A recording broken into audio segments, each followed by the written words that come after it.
அஸ்ஸலாமு அலைக்கும் வரஹ்மத்துல்லாஹி வபரகாத்துஹு. இன்றைக்கி நம்ம ரொம்ப முக்கியமான ஒரு பதிவை பார்க்க இருக்கோம். ஏன்னு சொன்னாக்கா, பொதுவாகவே அரபு கண்ட்ரிகளில் கல்ஃப் கண்ட்ரிஸ் நம்ம சொல்லலாம். இப்போ நான் இருக்கிற யுஏஇயில் இது போல் இடங்களில் பொதுவாக இந்தியாவில் கூட சரி, நம்ம பேங்க் லோன் எப்போவுமே பேங்க் லோன் போவோம். எதுக்கு போகிறோம் என்னத்துக்கு போகிறோம் ஒன்றுமே தெரியாது. ஒரு ஆஃபர்னு போடுவான். அந்த ஆஃபர் நம்மளுக்கு ரொம்ப கவர்ச்சிகரமாக போடுவானோ. அது போடும்போது உங்களுக்கு இது ஃப்ரீ அது ஃப்ரீ, இந்த லோன் உங்களுக்கு இத்தனை % கம்மியாக கிடைக்கும், அப்படி கிடைக்கும் இப்படி பல மாதிரி போடணும். எல்லாத்துக்கும் முன்ன நம்மளுக்கு லோன் அவசியமா? இதுதான் கேள்விக்குறி. இது தேவையா இல்லைங்கிறது நம்ம தான் முடிவு பண்ணணும். பொதுவாகவே இங்கே நான் பார்த்த வகையில் என்னோடய அனுபவங்களில் சில விஷயங்களை உங்களோட பகிர்றதுக்கு விரும்புகிறேன். இந்த வீடியோ முழுமையாக பாருங்கள். ஏன்னு சொன்னால் ரொம்ப யூஸ்ஃபுல்லான ஒரு மெசேஜ். ஏன்னா நான் பட்ட கஷ்டம் எல்லாத்தையும் இதில் ஷேர் பண்ண விரும்புகிறேன்.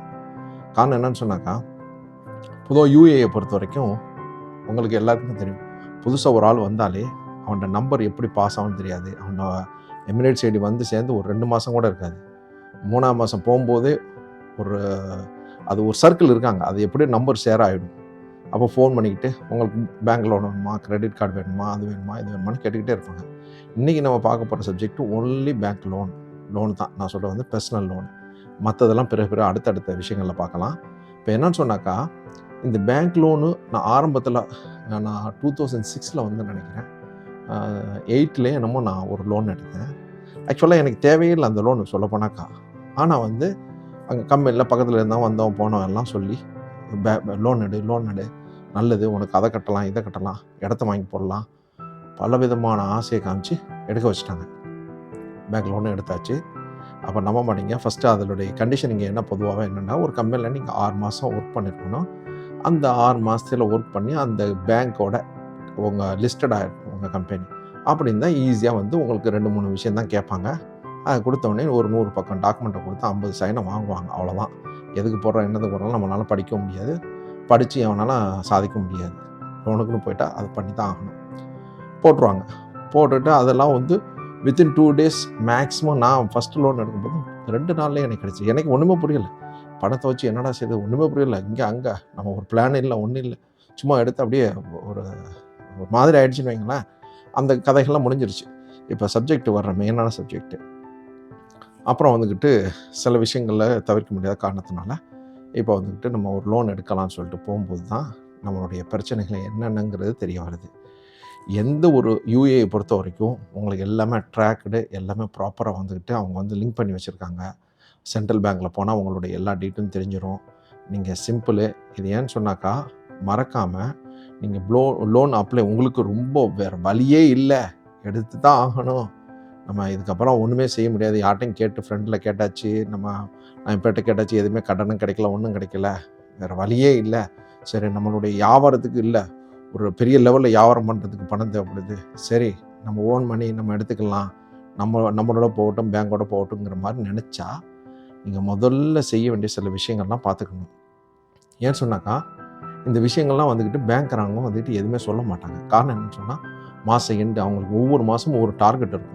அந்த டார்கெட்டில் அவங்களுக்கு முடிக்கிறதுனால எதுவுமே சொல்ல மாட்டான். Okay sir, everything ready sir, you sign this document. A correct everything sign okay how much sir this that அப்படின்னு போட்டு your credit limit is too much, you have to close this card that card அப்படி இப்படி ஏதாச்சும் ஒன்று சொல்லுவானோ. நம்மளுக்கு ஒன்றுமே புரியும். ஏன்னா நம்ம எடுக்கணுங்கிற ஒரு மண்டல யோசனையில் போயிடுறோம். அவன் போனதுக்கப்புறம் நம்மளால என்ன செய்ய முடியும்? அந்த எடுக்கிற எண்ணத்தில் தான் இருப்போம். அந்த எடுக்கிற எண்ணத்தில் இருக்கும்போது நம்மளால் என்ன சொல்கிறது ஏது சொல்கிறதுன்னு தெரியாது. போயிடுவோம், விழுந்துருவோம். விழுந்தவொடனே நம்மள்கிட்ட எதுவுமே சொல்ல மாட்டான். நம்மளுக்கு பேங்க்கில் மெசேஜாக விழுந்துக்கிட்டே இருக்கும்.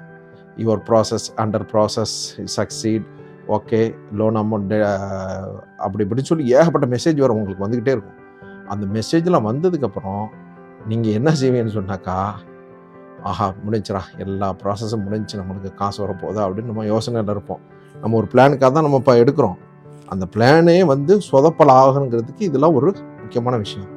என்னன்னு சொன்னாக்கா, இந்த ஃபைனலாக நீங்கள் பார்த்தீங்கன்னாக்கா வராது.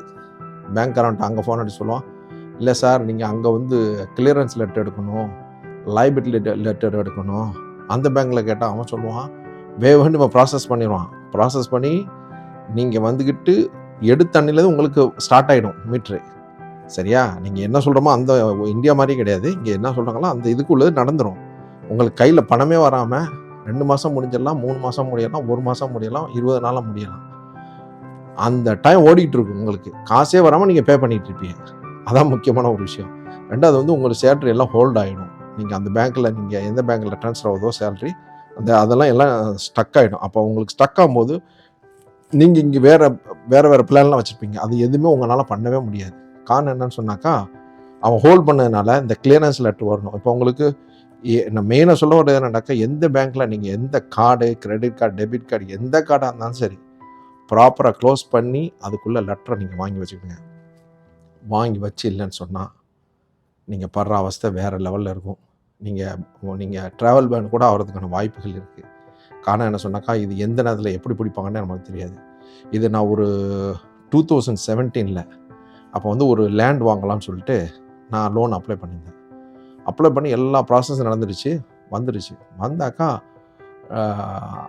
அந்த பேங்க் என் அக்கௌண்ட்டில் மட்டும்தான் விழுந்திருந்தாக்கா நான் அந்த அன்றைக்கி நான் முடிச்சுட்டு ஓடுறேன்னா கூட ஓடி இருக்கலாம். எவனே நம்மளை கேட்க போகிறதில்லை, இதுங்க போகிறதில்லை. ஏன்னா யூஏஇ பேங்க் அது. அப்போ நான் வந்து ஹானஸ்ட்டாக இல்லை எனக்கு வந்துட்டு பேங்க் லோன் வேணாம், ஏன்னா என்னுடைய ஜாப் வந்து என்னோட லாஸ்ட் ஒர்க்கிங் டே எனக்கு ரீபே பண்ண முடியாதுன்னு சொன்னதுக்கு நம்மளுக்கு கிடைச்ச பரிசு என்னன்னு தெரியுமா? 8,000 திரஹம் பே பண்ண சொல்லிட்டான்.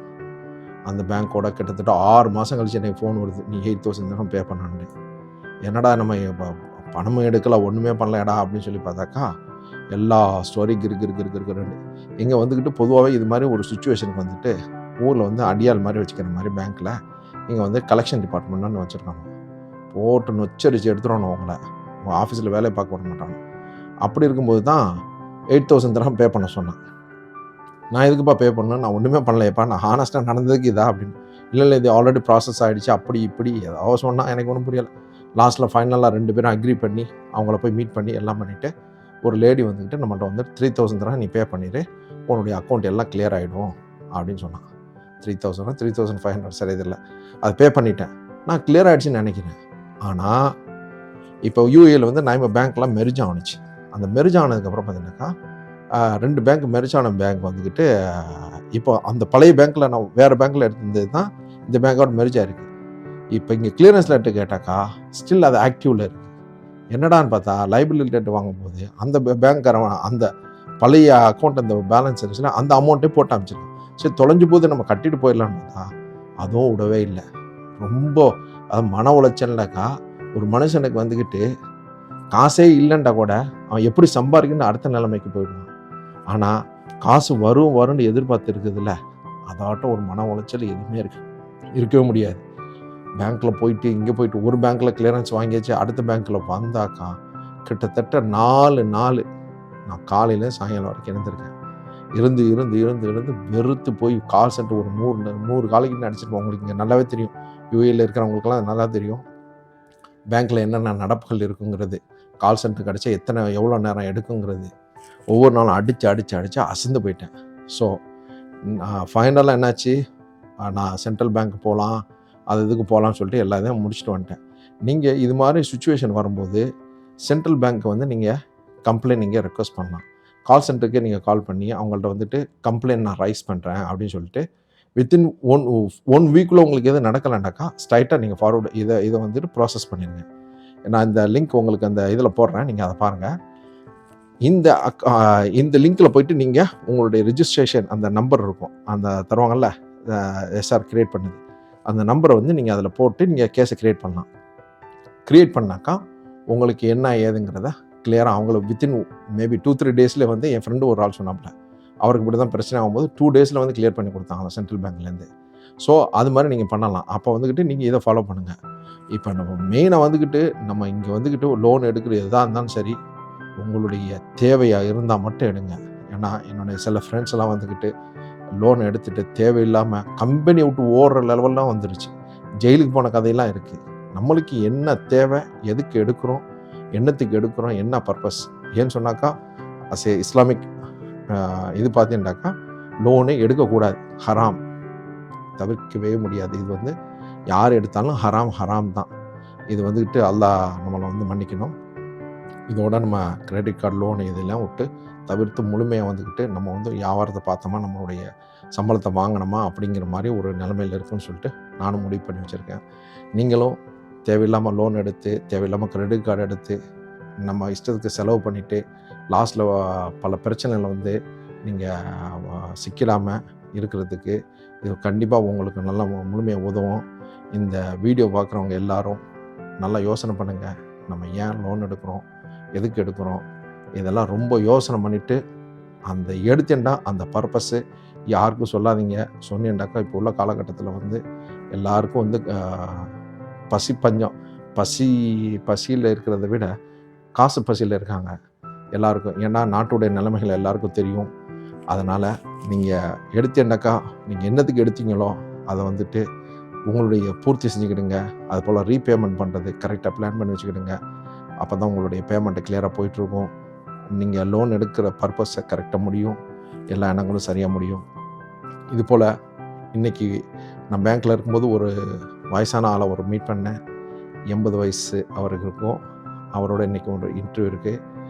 நம்ம இந்திய மண்ணை சார்ந்தவர், இந்த நாட்டு அரபு பெண்ணை கல்யாணம் பண்ணியிருக்காரு.